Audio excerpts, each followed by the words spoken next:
All right. Hi, everyone. Thank you for joining us today for a webinar that is going to be about understanding the impact of the new tariffs here in the U.S. Just a little bit about me before we get going. I'm going to move my slide here. Okay. Hi, I am Kate Rayer. I am the Vice President of Regulatory Services with Green Worldwide. Thank you for taking the time out of your day to join us. I know everyone's got a very busy schedule with what's going on this week. Q&A is going to be open, so there is a little chat box within the application. If we have time at the end, I will take some questions live. However, if we don't get there, I will respond to all the questions after the event directly. So like I said, I am Kate Rayer. I am in my 21st year in the industry, going on 6 years with Green. I'm a licensed customs broker and I run the Global Trade Solutions products for Green. Within the Global Trade Solutions, we handle complex customs services for our clients, including foreign trade zone managed services, duty drawback programs, advisory services, and enterprise customs. I want to give a shout out to two organizations. First, the NAFTZ, which is the National Association of Foreign Trade Zones, and the World Trade Center Denver. I'm active in the NAFTZ. I sit in multiple committees, including the recently formed Trade and Tariff Rapid Response Team, and also a part of the World Trade Center Denver, where I recently joined into the Trade Policy Committee. For those of us that are in the trade industry and those that have been impacted with the recent changes, I feel like this week has been a roller coaster. It's been a little bit of whiplash with the tariffs on, tariffs off. Which way is it going to go? And I do feel like that this week has been at least a year long and has likely given us all, including myself, some new gray hairs. New executive orders, pulling them back, threats of tariffs on countries, and then countries that we have free trade agreements with, later pulling those back, tariffs on Canada, Mexico, and then pauses, new tariffs on China, Hong Kong, changes in the rules of de minimis. It's certainly been quite a whirlwind. So it's a lot to wrap your head around, not only what the new rules are, but what are the options for your business? How do they apply to your specific supply chain? And the goal today is to provide you with a recap of what's changed, what might change, what do we anticipate, and some considerations about how to best be prepared for that and mitigate risk. And just as a disclaimer, all of the information that I'm going to provide to you today, this is not exhaustive. It does not constitute legal advice. As we know, this is a very fluid environment, so what may be the case today, as we've all seen recently, may not be the case tomorrow. So with that, I will get into the fun stuff. All right. So what we're going to cover today is, let's see about my slides that aren't moving. Hang tight for me. There we go. Okay. So in this webinar, we're going to cover the new tariffs. We're going to cover what on earth is IEEPA. We're going to be hearing that word, that acronym a lot in the upcoming months. What's going on globally with the retaliatory measures, limitations that were added under the new executive orders, and some considerations as a result. I am going to go over some practical advice for things that you can be doing to prepare and plan. And last, I do want to talk about what is all included in this America First trade policy. There is a lot going on as far as reviews go, so I do want to make you all aware of what is included in that and some things that might be a result of those reviews. So tariff updates. New tariffs were implemented under IEEPA. It's kind of fun to say, but it stands for the International Emergency Economic Powers Act. These new tariffs, they apply in addition to any existing tariffs. So the tariffs that were put onto China and Hong Kong, products of China and Hong Kong, are 10%, and they were active as of February 4th. The tariffs that were proposed for both Mexico and Canada were 25% for general products and 10% for energy products from Canada. So as you probably saw in the news, both the Mexico and Canada tariffs were paused for 30 days under the conditions that both Mexico and Canada agreed to do certain things to reduce the national emergency. So just want to give you an example of how these tariffs will work. So for a product of China, so this is a product made in China that is going to be imported into the US or is imported into the US now since these are live. Say you have a general rate of duty of 5%. And say you have a Section 301 rate for your China tariffs of 25%. There is now an additional IEEPA tariff of 10%. So the total rate for that import of the product of China would be 40% on the transaction value or any other CBP approved valuation method that you may be using. Say you have the same example for a product of Hong Kong. There would be no Section 301, but however, IEEPA tariffs would still apply. So the total for that import would be 15%, which is your 5% general and 10% IEEPA. Right now, again, the Mexico and Canada tariffs were paused, but the same logic applies. If you have a product of Canada, you would pay for your general rate of duty in addition to any other punitive tariffs that might apply, such as Section 232, which we'll talk about more, and the IEEPA tariffs. The effective date, again, for China, Hong Kong was this week. It was Tuesday, February 4th. And the speed in which these were implemented was much faster than in the past tariffs under either Section 301 or Section 232. And that is because of how they were implemented. And this was under IEEPA. Now, it's important to note that there is a short window of exception to these tariffs. And this only is available for merchandise that was already shipped to the US prior to February 1st. And these shipments must be imported and entered by March 7th.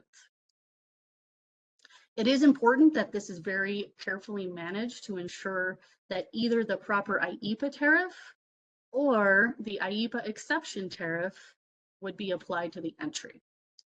To apply the exception for shipments that were in transit during this exception timeframe, there is a required importer certification.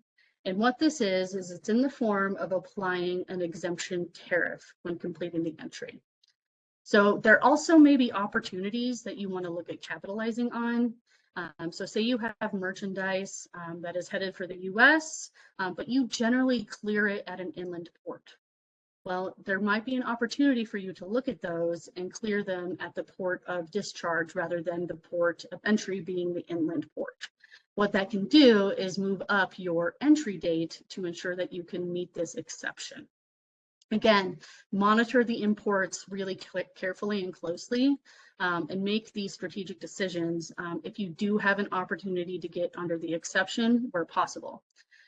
Very important though, I do imagine that CBP will be asking for proof.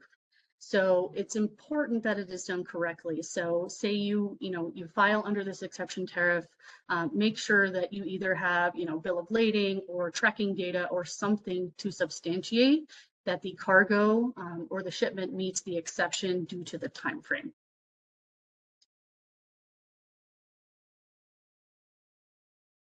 Hang on one second. All right, so what on earth is IEEPA? We're going to be and probably have heard a lot about what IEEPA is with what's going on. This was passed back in 1977, and it grants the president broad authority over economic transactions and a wide range of abilities to deal with any unusual or extraordinary threats that come from foreign sources. The legal foundations for the IEEPA tariffs is in the International Economic Powers Act, and it applies in reference to the National Emergencies Act and the proclamation made on January 20th.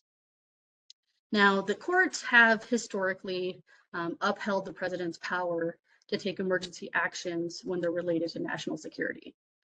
An important question, though, is whether they will uphold the use of these broad tariffs under IEEPA, because historically, IEEPA has only been used to impose sanctions and not tariffs.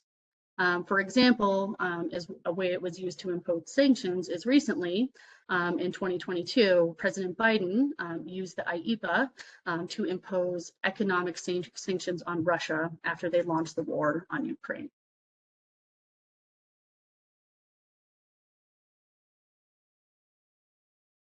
All right. Okay, so a question I've been seeing a lot, and I think it's on everyone's mind is, can this be challenged? Can Congress, say, hey, this is not a legal way to use IEEPA? Can the president apply these tariffs broadly without going through the more formal process? And can Congress challenge this decision? Well, the U.S. Constitution gave Congress the power to both set and regulate tariffs. However, over the last 70 years, they have passed laws that do hand power over to the president. Whether this is through national security concerns or responding to surges of imports that may threaten domestic industries. So to order the new tariffs, what the president did is he cited a national emergency regarding the flow of fentanyl into the US and illegal migration. In the National Emergencies Act, it does allow any one member of Congress to force a vote on a joint resolution to terminate the national emergency.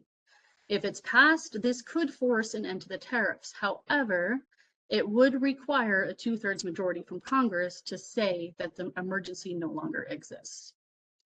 And the potential resolution would only have the effect of law if it was passed by both chambers of Congress, which are controlled by Republicans, and the president would have to sign it into law, which this would require him to reject one of his own campaign promises. So say there is a veto from the president, the legislative body the override power does not have an expedited process, and the resolution would then have to go through both chambers with 2/3 support. Congress will have some oversight responsibilities as the order does require Homeland Security Department and other agencies to submit reporting.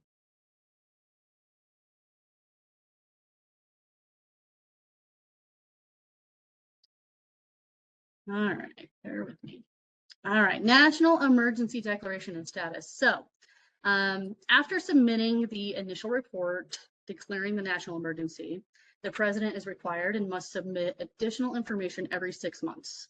And this is done as long as the authorities are still exercised. Emergencies that are declared under IEEPA, they do not have an automatic sunset. Other emergencies that have been declared under IEEPA have been in place for decades at this time. So there's 3 ways that the emergency could be terminated. One, by the president himself, by Congress, and if the president does not publish a notice in the Federal Register stating that the emergency is to continue on the date of declaration.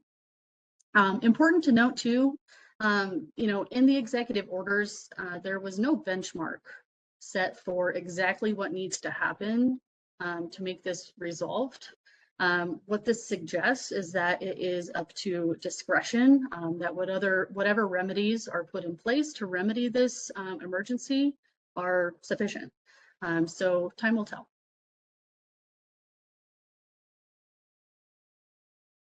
All right, so other questions that I've been getting are about, we've seen what the tariffs are going to be with Mexico and Canada. If that happens, we see what they are with China. Could these be increased? And the answer is yes. So the orders are very clear that the president can respond to retaliatory actions. So should they act, should they, put in their own retaliatory tariffs, which have been announced, the president does have the authority to increase or expand the scope of the duties imposed under the order. Is there litigation that could happen to stop the tariffs? Yes, I imagine that this will happen. I imagine it's already in the works. There is some argument that say, the language empowers the president to prohibit or limit the import of goods, but it does not explicitly say that it includes the power to raise tariffs. The proposed tariffs are also not really a temporary measure, right? There's no expiration date or sunset date on these. So they could be not considered to be specifically tailored to help meet a particular national emergency. However, litigation in these types of situations, as we've seen with what's going on with Section 301, this will take years. It's not going to be a quick process for any of this litigation to change anything at this time. All right, so another thing that I wanted to clarify, because I think it does get a little confusing, is what is the difference between all of these different tariffs? What are all these numbers? What are all these acronyms? So just to further explain what the difference is between these, Section 301 is passed in a Trade Act of 1974. Most recently, right, we're familiar with Section 301 being the China tariffs. Section 301, what it does is it provides the U.S. trade representative with wide authority to investigate trade partners for unfair trading practices, and it allows them to impose tariffs to persuade them to change their practices. So as you saw with what happened in China, there was a phased agreement for what we needed them to do in order to remove the tariffs that were put in under Section 301. As we know, these tariffs have remained, under both the Trump first administration and the Biden administration. They're still in place today. There's always potential for these to be expanded and diversified to other countries. Section 301 and China do not necessarily go together. Section 301 could be applied to any other country in a similar way. Section 232 is part of the Trade Expansion Act of 1962. What this does is it affords the president the power to impose tariffs on specific products. We've seen this recently with aluminum and steel. So if the Department of Commerce, they determine via an investigation that the imports of these products undermine U.S. security, what they'll do is they'll put tariffs on these products to help protect national security at home. Anti-dumping, countervailing duty, and safeguard tariffs. These allow the president to protect U.S. industries that might be suffering from subsidization or from below-cost imports or an unexpected surge of imports that might hurt U.S. producers. IEEPA right now is most resembling Section 232. And like Section 232, there are limitations on the ability to mitigate tariffs using other trade programs, which we will talk about.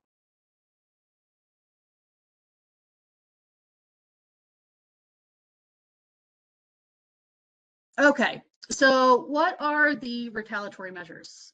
So Canada, when we were still going ahead with the tariffs that have now been paused, they said that they would take retaliatory actions in the form of tariffs. They would be targeting U.S. origin products such as beer, wine, bourbon, orange juice, veggies, perfumes. Of course, now that this has been paused and there's been some additional agreements, this might change. Only time will tell if they continue to go down this path of doing any sort of retaliation, and if, of course, the U.S. does move ahead with the tariffs. Mexico, they have also said that they will retaliate. However, again, there was an agreement reached with Mexico, but the specifics were not announced for how they would retaliate.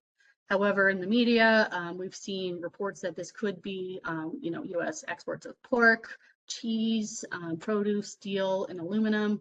But again, this is all hypothetical right moment, but this is at this moment, but this is what we know right now. And getting into China, China has retaliated as well shortly after the tariffs were put into place. The measures are planned to take effect next week on Monday the 10th. This will include 15% on U.S. exports of coal and liquefied natural gas. It will include 10% on crude oil, ag machinery, and large engine cars. And they have also announced export controls on critical to high-tech products that are essential to the U.S. And that have supply chains that are vulnerable to disruption. They also announced some new export controls in addition to export controls that were put in place late last year. These would be on key elements such as gallium. Additionally, they placed U.S. companies on their unreliable entities list. So PVH Group, which does own Calvin Klein, Tommy Hilfiger, Illumina, they put them on this list, which could bar them from engaging in China-related import or export activities and from possibly making new investments in China. Lastly, they did announce an investigation into Google, which Google doesn't operate a ton in China, so this one's interesting, but this was under suspicion of violating antitrust laws.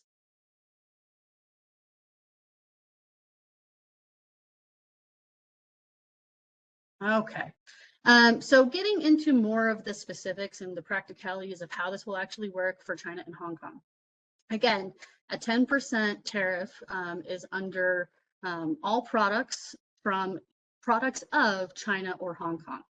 And to actually apply this tariff to a customs entry, there's a new HTS subheading, which is 9903.0110. Again, shipments in transit before February 1st may enter under an exemption. The subheading for the exemption is 9903.0123, provided that they are imported and entered before March 7th. So what they didn't want is that this to be an extended period of time where this exemption could apply, and they didn't want it to get used improperly. So they closed the window and announced a date that will no longer be available. Again, there is a certification that is required to confirm the shipment qualifies for the exemption. This is in the form of using the subheading on the customs entry. There are additional subheadings that do cover informational materials that are exempt under IEEPA. And additionally, these measures do not apply to certain Chapter 98 duty-free provisions, such as 9802, 40, 50, 60, and 80, which cover merchandise that is returned for repair, after repair or processing. In that case, the tariffs would only apply to the value that is of China or Hong Kong.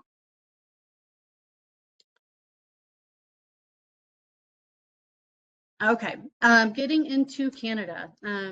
There was a Federal Register notice that was draft published, which provided us with some insight as to how this would work. Again, because this was paused, we might see changes to it, but if the information that was in the draft stands, goods would be subject to the 25% tariff under subheading 9903.0110.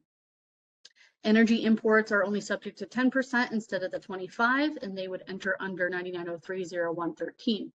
Similar to what we just talked about with China, there are exemptions under IEEPA, which are covered in these subheadings listed here.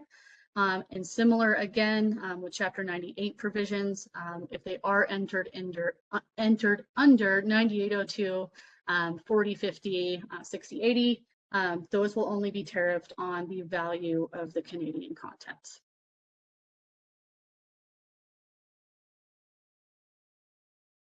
Okay, getting into some of the strategies that you might be able to look at to help with what's going on.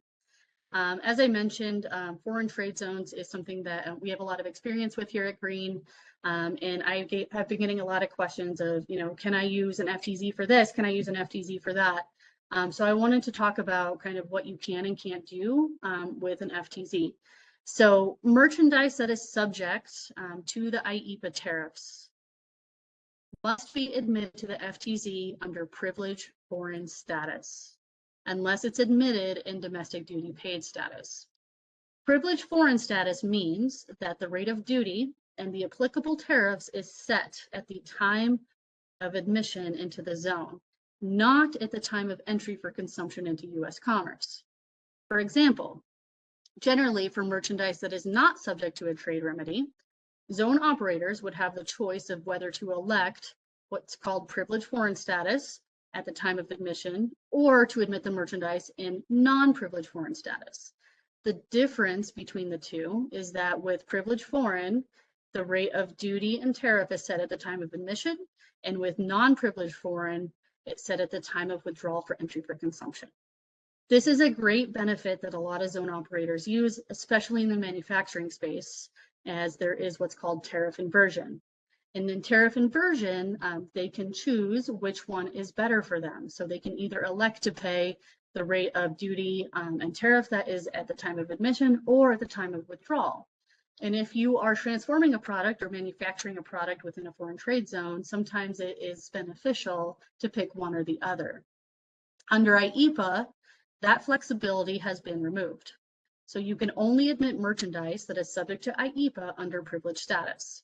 So say the tariffs get changed, say they get lifted, well, the tariff or the status cannot be changed. So once you select privileged status, you're stuck with it. You cannot then change it to non-privileged foreign status. So at the time of entry for consumption into the US, you are stuck with the rate that was applied upon admission to the zone. So this could be bad, right, if the rates do go down or go away. But it could also be good if the tariffs go higher, right? So it's kind of a gamble, right, and a wait and see of, what's going to happen here. So one other thing to keep in mind is that, we've got a lot of maybes coming up with Mexico and Canada. There's products right now that are not subject to tariffs, but they might be in the future. So if you wanted to take a gamble and say, I don't think these tariffs are going to go through, then don't worry about it. But if you want to say, I think this is going to happen and I think it's going to happen in March, well, it may make sense to put merchandise from Mexico or Canada into your FTZ and lock in the current rate, which does not have any additional tariffs at this time, right? So FTZs have a lot of different options and a lot of different nuance to them. But they can be used very strategically, right? If you want to kind of plan out what's upcoming and make some decisions about whether you want to mitigate the risk or kind of let it ride. Another great benefit to FTZs, along with a bonded warehouse option, is that if you do export from an FTZ in bond, no duty and tariff will apply. And also from a duty deferral and tariff deferral standpoint, as long as you keep that merchandise in the FTZ in foreign status, your duty and your tariff payments are deferred. So again, for cash flow purposes, this can be great. Say you wanted to bring in merchandise and kind of wait and see. Tariffs get raised and you decide you don't want to enter them into US commerce. Well, you have the option to then export them, right? And you don't owe any duties and tariffs. So FTZ operators, you guys are currently faced with some careful analysis, right? If you've got products that are coming from China, products coming from, Canada, from Mexico, it's important to pay a good attention to the status of your merchandise, right? It might make sense for you to consider doing a status change of your merchandise to change it from non-privileged foreign to privileged foreign if you want to lock in the current duty rates. But again, this is very situational. It does require a careful analysis of the situation before making any decisions, because again, there is no undo button, right, for electing privileged foreign status unless you export the product. So again, just very situational, so proceed with caution. Okay, getting into, I can make this work with me. Okay. Getting into bonded warehousing. So bonded warehousing can provide some short-term relief. Bonded warehouses can be used to store merchandise that is considered outside of US commerce in a secure storage facility with CBP. This could be used for deferral. So again, for a cash flow benefit, right? If you wanted to put your merchandise at a bonded warehouse and wait 6 months to do like a wait and see strategy to see if these tariffs go away. Again, if you do choose this option and the tariffs don't go the way you want, you could look at doing an export of that merchandise as well. So bonded warehousing can be used for relief in that way. Okay, and getting into duty drawback. Will this still be an option? The answer is yes and no. So duty drawback is the program that allows for claimants to file for refunds for duty, tariff, and taxes paid to CBP when that merchandise is exported or destroyed. This is actually one of the oldest laws in America. It was established back in 1789 as part of the original Tariff Act, and it does allow for a 99% of the duties and taxes and fees to be refunded when, again, that merchandise is exported or destroyed. So what's going on with IEEPA and drawback is that they have precluded drawback for IEEPA tariffs. So this is mirroring a lot what is going on with Section 232, which is also ineligible for drawback. So Section 301, which again is currently on the China, which deals with the unfair trade practices, those are eligible for drawback. IEEPA tariffs are not. Section 232 is not. So a couple of things to note on that is there will be more imports that will require formal entry because of IEEPA. So while the IEEPA tariffs are not eligible for drawback, the general duty and the Section 301 are. So there's still an opportunity for drawback for those duties. And a question I've been getting a lot is, well, if I have an entry and I have Section 301 and I have IEEPA on it, am I still eligible to file drawback? And the answer to that is yes. You can still file drawback on the entry lines that are eligible for drawback. So just like when we were doing drawback for Section 232 entries that had multiple different tariff lines on them, you can still file drawback for the portions of the entry that are eligible. All right. Going on to other things that happen as part of IEEPA. So under IEEPA, there is no tariff exclusion process, unfortunately. So with the tariffs that were enacted previously under both Section 301 and 232, there has been an exclusion process. This is a significant change and shift as the IEEPA tariffs, again, there is no exclusion process that is available at this time. Now, who knows if this changes in the future, but as of now, there is no either product or tariff exclusion that would be available.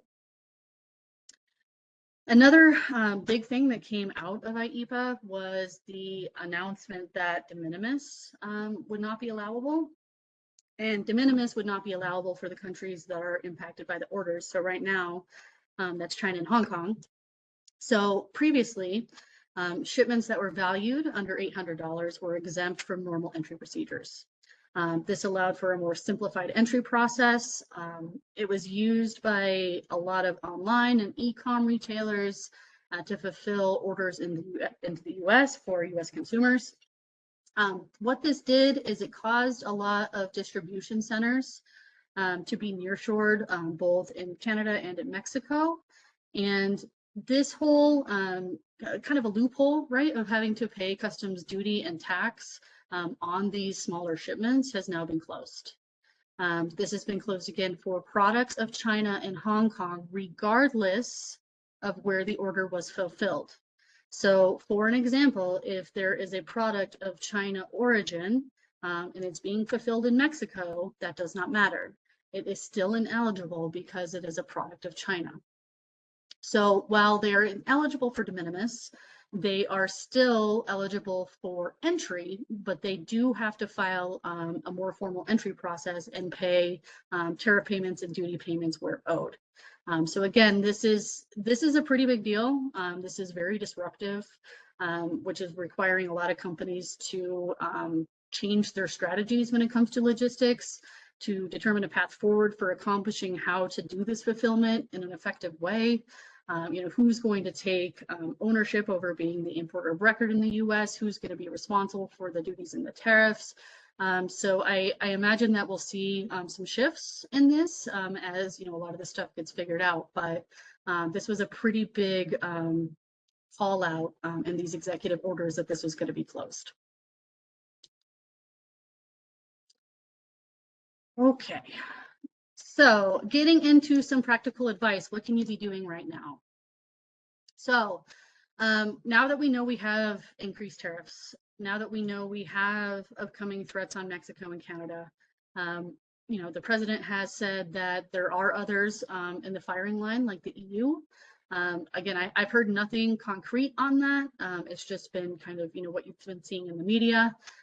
But there is going to be a lot to understand about your supply chain for not only your imports, right, but also for your domestically purchased and sourced products.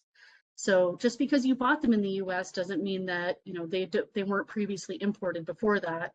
And if that's the case, you'll likely see an impact to the cost of those, right? Because the company that did import them and that you purchased them from will probably see higher costs.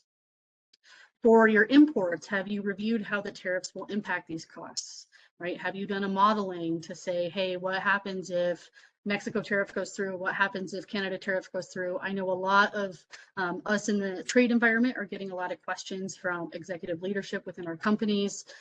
This is a really important exercise to understand kind of the what the ripple down effect is going to be. It's a good time to start looking at other sourcing options, right? I know when China came out with the tariffs, a lot of people started looking outside of China to diversify. And it's because it's so fluid right now, this is really challenging, right? Do I need to find alternate sourcing outside of Canada or out of Mexico or the EU? I don't know. But the most important part is understanding, right? What does my supply chain look like now?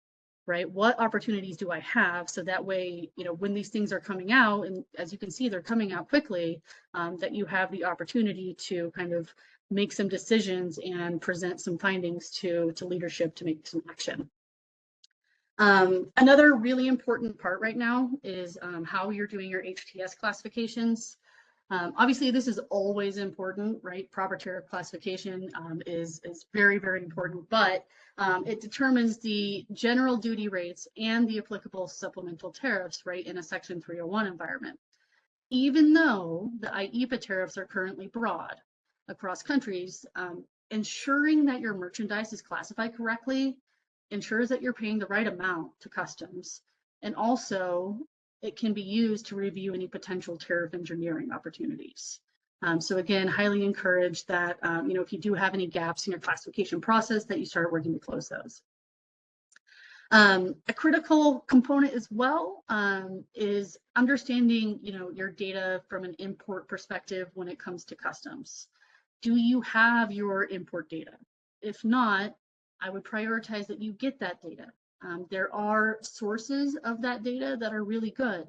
You know, there is the ACE portal. This is customs portal, where as an importer of record, you can go get all of the data that pertains to your tax ID and pull it out, right? And this is especially important if you do utilize multiple customs brokers as part of your supply chain.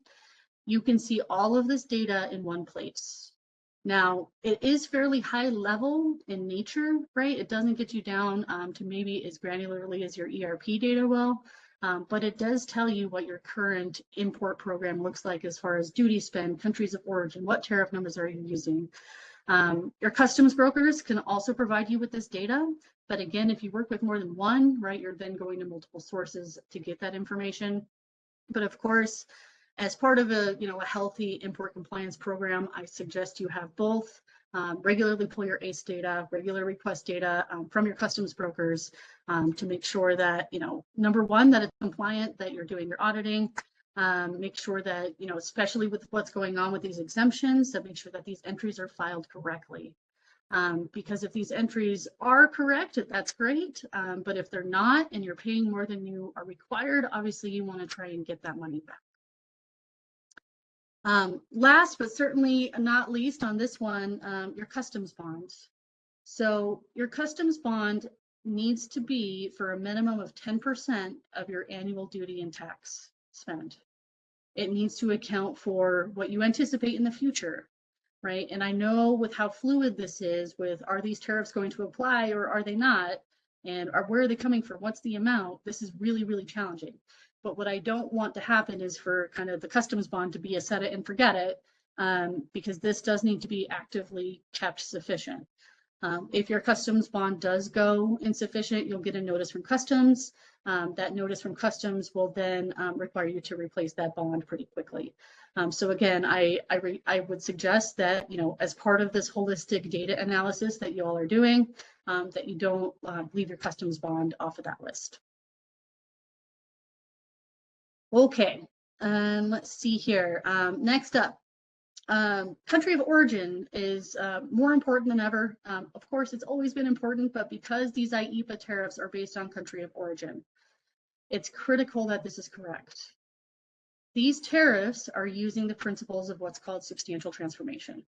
And so the substantial transformation is used to determine the origin. So, for example, if you have components that come from multiple countries and are, say, assembled or manufactured in another country, you need to be sure that the country of origin is in fact the country where the product was either assembled or manufactured. What that means is that the processes must be sufficient in order for the origin to change.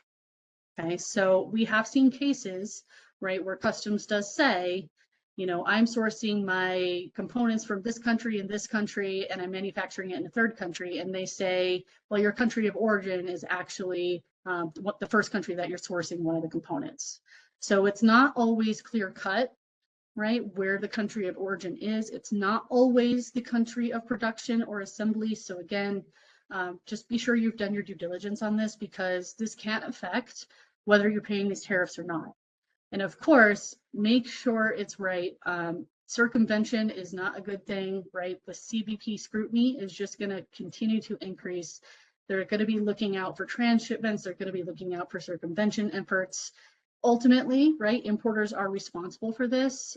You're responsible for making sure that the correct country of origin is determined and declared to customs. And again, it can be complex. You can work with, you know, customs consultants. You can work with trade attorneys for help in this situation, because again, this is a very, very important piece of the entry process. And again, it is products of, not products shipped from. Okay, so just because it's exporting from, say, Vietnam, but it's a product of China, that doesn't change whether the tariffs apply. It's based on products of, not products shipped from.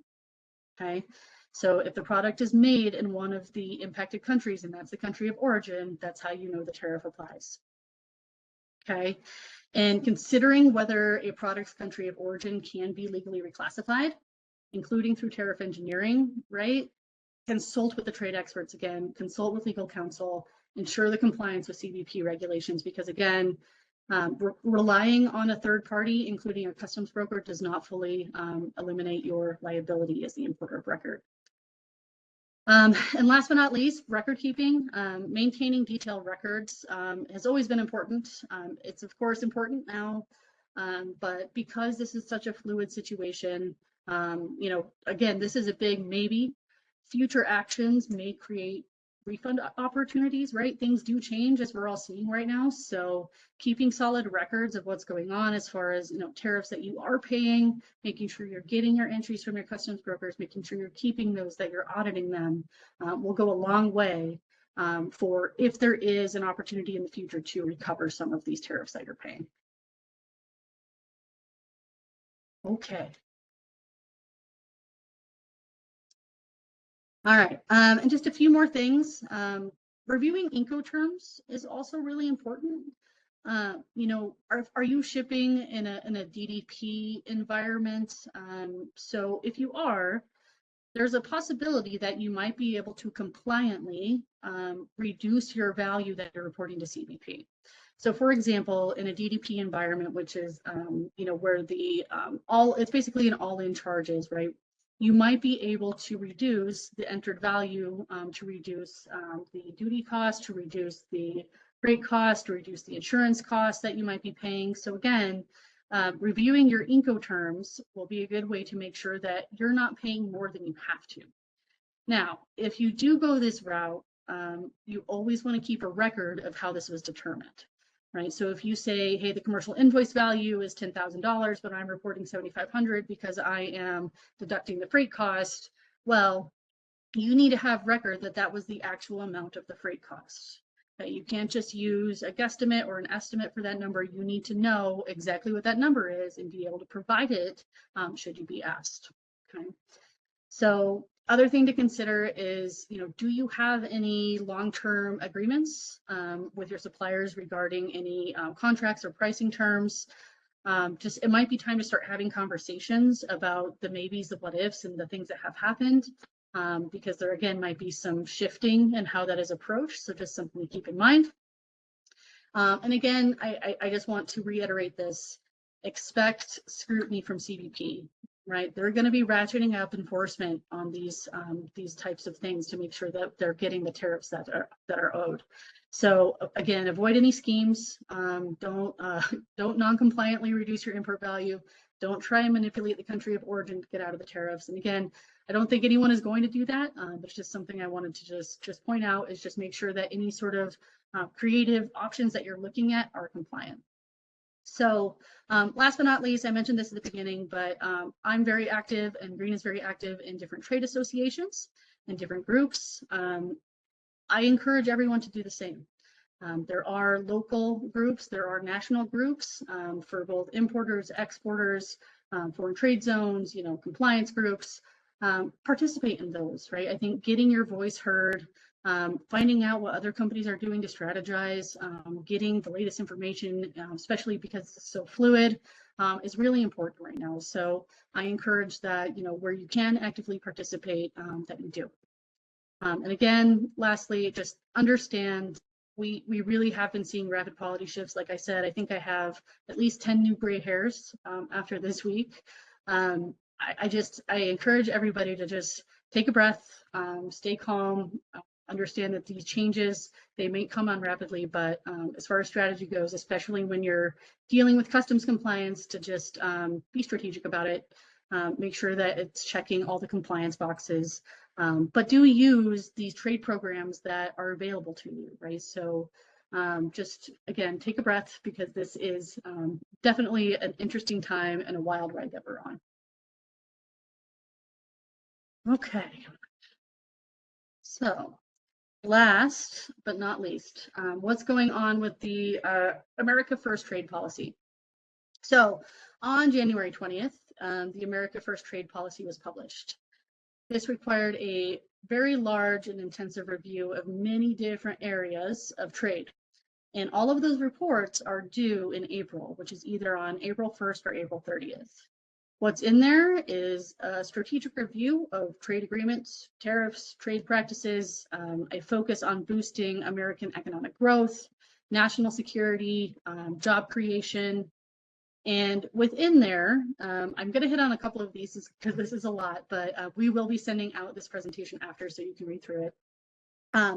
But I just want to note here that these IEEPA tariffs, right, this is just a portion of what's going on, right? The DOC is reviewing unfair and unbalanced trade. They're looking at trade deficits, tariffs, and other policies. They're also looking at relations with China and assessing IP rights. They're going to be reviewing Section 232 for national security. The Department of Treasury is looking at the feasibility of the ERS, or the External Revenue Service. They're looking at currency manipulation. They're looking at permanent normal trade relations with China along with the USTR. USTR is also looking at the USMCA agreement. They're looking at, also just on a note, USMCA agreement is coming up for review soon, right? So I expect we'll see some changes with that. Unfair trade practices, they're looking at trade agreements. They are assessing if China is in compliance with the phase 1 agreement that was put in 2020. They will also be recommending tariffs and other actions. Other agencies are also conducting other reviews. And again, all of these reports are due in April, right? Well, it's already February, right? And I think that, again, just it's going to be an interesting time to see kind of what shakes out with this. So, the tips that we've provided today are just kind of in an effort to start getting everything ready, right, for, okay, what potentials might happen, and getting a handle on, your current supply chain, your data, your import data, your export data will really help you navigate those uncertainties when and if we do hear information about changes. So hopefully that was helpful for everybody with what's going on. I do think there's a lot of questions in the chat. Here, see if I can answer any. Okay. All right, so the question of for exemption, it has to have shipped, be on the water with an ETA not later than, I think is what that means, 3/7, correct. So kind of, so it needs to have been imported and entered by 3/7. So just having an ETA won't do the trick. It needs to actually be filed with customs and show a release and be imported for that to work. Okay. So another question for Mexico and Canada, are the new tariffs for all goods imported or just goods made in Mexico and Canada? I think I answered this one, but just to be clear, this is products of, so it has to be made in these countries. So if you had, say, a product made in Germany and it ships from Mexico for whatever reason, the tariffs would not apply in that situation. Okay. Let's see. I think the next question from Cynthia, I think I'll answer that one offline. It's kind of a detailed one. Is USMCA also on hold? No, USMCA is not on hold. Like I said, it is up for a review next year. I imagine, this is my personal opinion, that we might see that review pushed up as part of the negotiation efforts with Canada, but again, that's just speculation. Let's see here. How much will this affect exporting to Canada and Mexico? TBD. I think it's going to, obviously, if these tariffs do go into place, depending on how they're implemented and what they're implemented on will really affect that. As of now, the USMCA agreement has not been changed. So again, Canada is targeting specific products. Mexico, we don't know yet. So it's really going to depend on when and if the tariffs go into place with Canada, Mexico, and what products are targeted as part of the retaliation, how much that's going to affect US exports. All right. All right, and I think I'll take the rest of the questions offline. I do want to thank everyone again for taking the time out of your day to be with us today. Really appreciate all of the participation and engagement, and have a great day. Thank you.